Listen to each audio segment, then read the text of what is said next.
just out for a morning walk, and I was thinking about smoothies because Dorothy's doing a live show right now with our Fit Fam, teaching specifically how to make smoothies. And I think, like, we're so busy. Like, we deal with the majority of our audience is busy moms.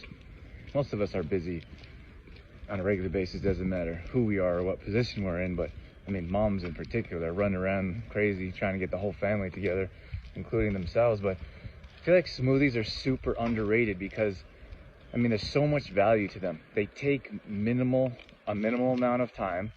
You can put a whole meal in a blender, whip it up, and then you take that meal with you wherever you go. So it's super convenient.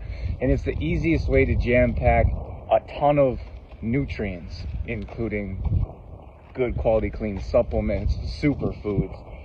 You can hide spinach or greens in there for the little ones. So much value to adding smoothies to your daily regimen.